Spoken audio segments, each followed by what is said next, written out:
જેમ આપે વાત કરી ડિપ્રેશન શું છે?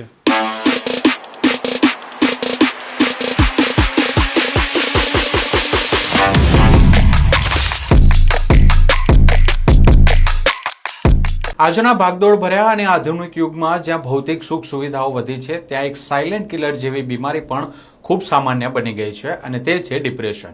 આજે ડિપ્રેશન કોઈ સામાન્ય મૂડ ઓફ થવાની ઘટના નથી, પણ તે એક ગંભીર તબીબી સ્થિતિ છે જે કરોડો લોકોને પોતાની ઝપેટમાં લઈ ચૂકી છે. પરંતુ વાસ્તવમાં ડિપ્રેશન એટલે શું? આ બીમારી પાછળના વૈજ્ઞાનિક અને માનસિક કારણો કયા છે? એટલે કે આ બીમારી કઈ રીતે થાય છે અને જો કોઈ વ્યક્તિ આ ગંભીર સમયમાંથી પસાર થઈ રહ્યું હોય તો તેની સારવાર માટે શું કરવું જોઈએ? આ તમામ જટિલ અને સંવેદનશીલ સવાલોના સચોટ વૈજ્ઞાનિક અને તબીબી જવાબો મેળવવા માટે આજે આપણી સાથે જોડાઈ રહ્યા છે જાણીતા સાયકિયાટ્રિસ્ટ ડોક્ટર રમાશંકર યાદવ. તો ચાલો ડોક્ટર યાદવ પાસેથી જ વિગતવાર સમજીએ કે આજના સમયની આ સૌથી સામાન્ય બનેલી બીમારી સામે કઈ રીતે લડી શકાય અને માનસિક સ્વાસ્થ્યને ફરી કેવી રીતે મજબૂત બનાવી શકાય. મારું નામ રમાશંકર યાદવ છે, સાયકિયાટ્રિસ્ટ ડૉક્ટર છું.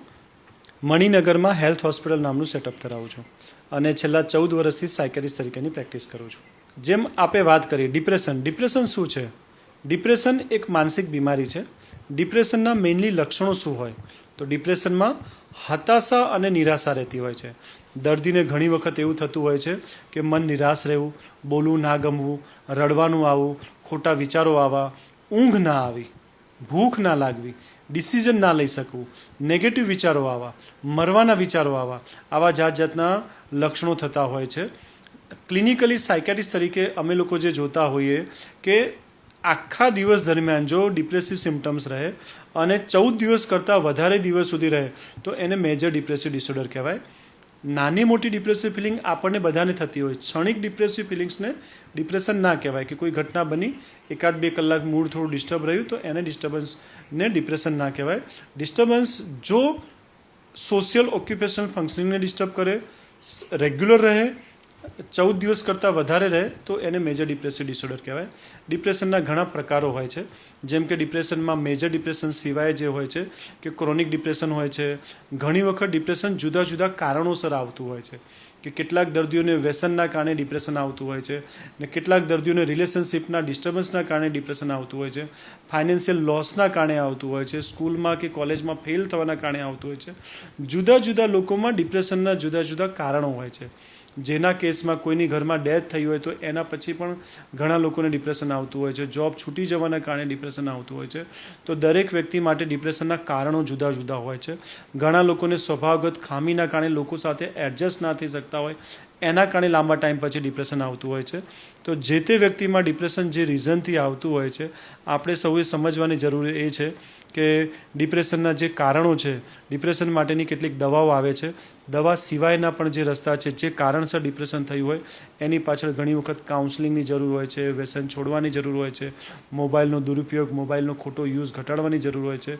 જે કારણોસર ડિપ્રેશન આવતું હોય છે એની પાછળ મહેનત કરવાનું, ધ્યાન દેવાનું, કાઉન્સલિંગ કરવાની, દવા લેવાની જુદી જુદી જે સલાહ હોય છે એ સાયકિયાટ્રિસ્ટ ડૉક્ટર તરીકે અમે લોકો આપતા હોઈએ છીએ. તો ડિપ્રેશનનો જે દર્દી હોય છે તો આ ડિપ્રેશનની બીમારીની એના અંગત જીવન ઉપર શું અસર પડે છે, એના પ્રોફેશનલ જીવન ઉપર શું અસર પડે છે, એ વિશે જણાવો. ડિપ્રેશનમાં અમે લોકો કેટેગરી વાઇઝ જોતા હોય છે. માઇલ્ડ ડિપ્રેશન, મોડરેટ ડિપ્રેશન અને સિવિયર ડિપ્રેશન. ઘણી વખત ડિપ્રેશનના લક્ષણ ટૂંકા ગાળાના હોય અને માઇલ્ડ હોય ત્યારે સોશિયલ સામાજિક જીવન અને ઓક્યુપેશન એટલે કે જોબ અને બિઝનેસમાં જોઈએ એટલો ફરક ઘણીવાર શરૂઆતના દિવસોમાં દેખાતો નથી. પણ જેમ જેમ ડિપ્રેશન વધતો જાય છે, ડિપ્રેશનની સિવિયરિટી વધતો જાય છે, સંબંધોમાં પણ ડિસ્ટર્બ કરાવે છે, એની પર્સનલ લાઈફને, પર્સનલ થિંકિંગને ડિસ્ટર્બ કરાવે છે, એના જોબ અને બિઝનેસમાં ધ્યાન નથી રહેતું, ધીમે ધીમે જોબ પર ના જવું, બિઝનેસ ઉપર ના જવું, ફાઇનાન્શિયલ લોસ થવું, આવા જુદા જુદા સંજોગો ક્રિએટ થતા હોય છે. ડિપ્રેશનમાં ઘણી વખત આપણા સમાજમાં કેટલીક વખત ડિપ્રેશનના કારણે ટાળતો હોય છે, જે સમાજ અને પરિવાર સમજતું નથી.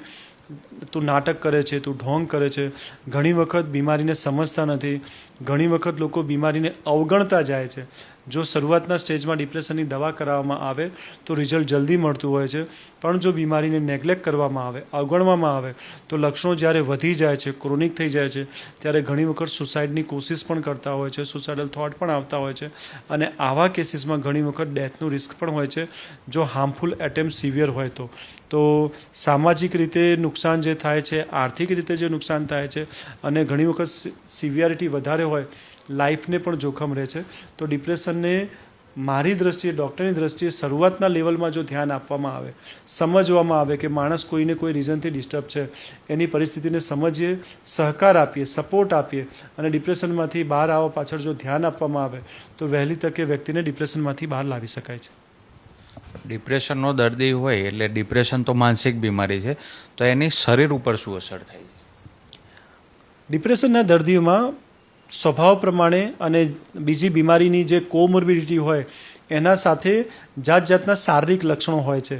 જેમ કે ડિપ્રેશનમાં ઘણી વખત પોતાના ખોરાકનું ધ્યાન ના આપે, ભૂખનું ધ્યાન ના આપે, તો ઘણી વખત જે છે સરખો ખોરાક ના ખાધો હોય તો વિટામિન ડેફિશિયન્સી હોય, જેના કારણે હાથ પગમાં ખાલી ચડવી, શરીર તૂટવું, પેટમાં દુખવું, સ્ટ્રેસની સાથે સાથે જીઆઈ ડિસ્ટર્બ રહેવું, ભૂખ ના લાગવી અને ઘણી વખત કબજિયાત રહેવું અને માથું દુખવું, આંખો દુખવી, જાતની શારીરિક ફરિયાદો થવી. ડિપ્રેશનની સાથે ઘણી વખત એન્ઝાયટી, બેચેની થવી, ગભરામણ થવી, ધબકારા વધવું એવા સિમ્ટમ્સ પણ હોય છે. ઘણી વખત બદલતી શારીરિક ફરિયાદો વારંવાર થતી હોય છે જે રિપોર્ટમાં નથી આવતા. તો જાતના શરીરના જુદા જુદા ભાગ સાથે જોડાયેલી શારીરિક ફરિયાદો, એન્ઝાયટી, બેચેની, ગભરામણના લક્ષણો, માથાનો દુખાવો, આંખનો દુખાવો જેવી જાતની શારીરિક ફરિયાદો થતી હોય છે. તમારી પાસે સૌથી વધારે કઈ ઉંમરના દર્દીઓ સૌથી વધારે આવે છે? છેલ્લા 5 થી 10 વર્ષનું જો ટાઈમિંગ ગણવામાં આવે, મારી પ્રેક્ટિસ 14 વર્ષની છે, છેલ્લા 7-8 વર્ષના ડ્યુરેશનમાં 15 થી 40 વર્ષની એજ ગ્રુપવાળા પેશન્ટો અમારી પાસે મેક્સિમમ આવતા હોય છે ડિપ્રેસિવ ફરિયાદ માટે. અને દરેકના કારણો જે મેં વાત કરી જુદા જુદા રીઝન સાથે આવતા હોય છે. દરેકમાં કારણ જુદું જુદું હોય છે. પણ 15 વર્ષથી નાના બાળકો પણ ડિપ્રેસિવ સિમ્ટમ્સ સાથે આવતા હોય છે. 40થી મોટી ઉંમરના પણ લોકો, 70 વર્ષના જે વડીલો હોય છે એ પણ ડિપ્રેશન સાથે આવતા હોય છે. તો દરેક ઉંમરનું બાળકથી લઈને વડીલો સુધી બધા જ લોકો ડિપ્રેસિવ સિમ્ટમ્સ માટે આવતા હોય છે. પણ મોટા ભાગના કેસીસ જે છે, વધારે બલ્ક ઓફ કેસીસ જે છે એ અમારી પાસે 15 થી 40 વર્ષના એજ ગ્રુપવાળું વધારે હોય છે. તો આ હતા જાણીતા મનોચિકિત્સક ડૉક્ટર રમાશંકર યાદવ. આ પ્રકારના વધુ વિડીયો સાથે ફરી મળીશું. ત્યાં સુધી જોતા રહો HD ન્યૂઝ.